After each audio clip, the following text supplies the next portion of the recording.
Estamos en la antesala de terminar nuestro tiempo de la Pascua. Recordemos que dentro de 8 días estaremos celebrando la solemnidad de la ascensión de nuestro Señor Jesucristo a los cielos.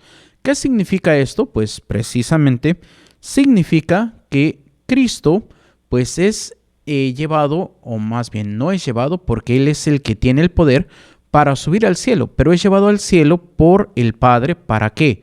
Para que venga el Consolador, para que venga el Espíritu Santo. Por eso el día de hoy en el Evangelio dice precisamente que Él nos mandará a el Paráclito, o nos dará otro Paráclito.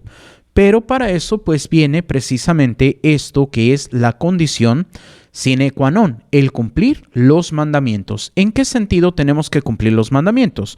Pues si cumplimos los mandamientos, entonces vamos a poder caminar verdaderamente hacia el encuentro del Señor. ¿Por qué? Porque a veces nos puede fallar. ¿En qué sentido nos puede fallar? En que muchas veces queremos vivir nuestra vida, pero al margen de Dios. Queremos vivir nuestra vida, pero buscando nuestros gustos, nuestros placeres, nuestros caprichos, etcétera, etcétera, etcétera. Entonces, no hacemos lo que Dios quiere. Por ejemplo, podríamos hacer una pregunta muy simple, muy sincera. ¿Cuántos de nosotros vamos verdaderamente con ese gusto, con esa emoción a la celebración de la Santa Misa? ¿O cuántos de nosotros pues vamos más obligados, más pues si no voy no me van a dar de comer, o si no voy no me van a dar permiso de ir a X o Y lugar? Entonces vamos más por una obligación, no vamos por ese gusto de encontrarnos, de darle esa adoración a nuestro Señor. Y es donde podríamos decir, como aquel viejo dicho, la puerca torció el rabo. ¿En qué sentido? En que si nada más voy por obligación, no estoy recibiendo esa gracia que podría recibir del sacramento. ¿Por qué? No porque no haya eficacia en el sacramento, sino porque yo estoy cerrándome a la gracia que me puede dar. Por eso tenemos que esforzarnos día en día por vivir nosotros de acuerdo al plan de Dios. ¿Para qué? Para que podamos dar testimonio. Por eso nos dice la segunda lectura, tomada de la primera carta del apóstol San Pedro, y es muy interesante porque dice, hermanos, veneren en sus corazones a Cristo el Señor, dispuestos siempre a dar al que le pidiere las razones de la esperanza de ustedes. En otras palabras, tenemos que dar razón de nuestra fe. Pero ¿cómo voy a poder dar razón de algo que no conozco? Es como si les dijera, por ejemplo, oigan, ¿y cómo puedo llegar a, no sé, podríamos decir, el Teatro de la Ópera de Los Ángeles? Pues yo les podría decir, pues no sé, ¿por qué? Porque nunca he estado en la ciudad de Los Ángeles y tampoco sé exactamente en dónde está. Entonces, ¿cómo puedo dar razón de algo que no conozco? De la misma manera, ¿cuántas veces nosotros no podemos dar razón de nuestra esperanza o de nuestra fe porque no la conocemos? Y es aquí lamentable, ¿por qué? Porque lo que tenemos que hacer en primer lugar es mantener una unidad en Cristo. ¿Por qué? Porque si yo estoy unido a Cristo, también voy a estar unido al Padre y al Espíritu Santo. ¿Por qué? Porque si yo estoy unido a Cristo, entonces estoy en vías de la santificación. ¿Por qué? Porque podemos descubrir precisamente, y aquí tenemos la palabra de Dios, la Biblia, y podemos ver un pasaje evangélico que es muy clásico para hablar un poquito acerca de la vocación, que es en el Evangelio de San Marcos, que en su capítulo número 3, versículo 13 al 15, que es precisamente cuando el Señor llama a sus discípulos y los transforma en apóstoles. ¿Por qué? Porque pues primeramente buscó a esos discípulos y ya después les dio el título de apóstoles. Y dice, de hecho la perícopa y la podemos encontrar, que se llama Institución de los 12, y dice: subió al monte y llamó a los que él quiso y vinieron junto a él. Y es precisamente ese vinieron junto a él. En otra traducción dice, los llamó para que estuvieran con él. Entonces, ¿cuál es la primera vocación de todo cristiano? Estar con Jesús.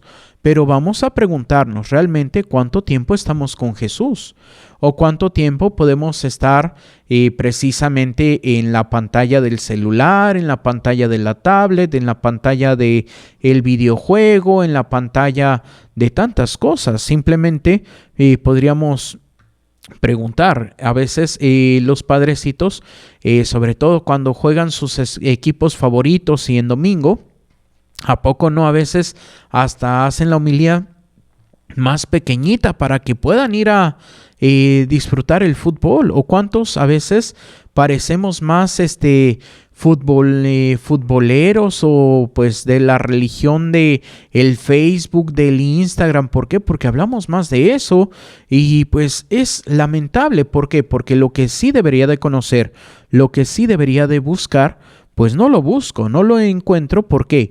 Porque estoy lejos del Señor. Y es aquí donde hoy nosotros tenemos que esforzarnos. ¿A qué? A buscar realmente pues esta presencia del Señor. Tenemos que buscarnos, tenemos que esforzarnos. ¿A qué? A buscar siempre aquello que me va a llenar primeramente a mí, para después yo compartirlo con los demás. Por eso podemos descubrir en la primera lectura la figura de Felipe, y a veces podríamos pensar, pues el apóstol Felipe. No, aquí no es el apóstol, es el diácono Felipe. ¿Por qué? Porque recordemos que ya hubo un pasaje en el cual pues decía precisamente que que los apóstoles se quedaron cuando empezó la persecución, después de que vinieron aquellos judíos pues a apresar a los discípulos o los seguidores del camino. Todavía ni se les llamaba cristianos. Y es ahí donde salen todos, y entre ellos también salen los diáconos. Y precisamente Felipe va a ir compartiendo la palabra de Dios hasta llegar a Samaria.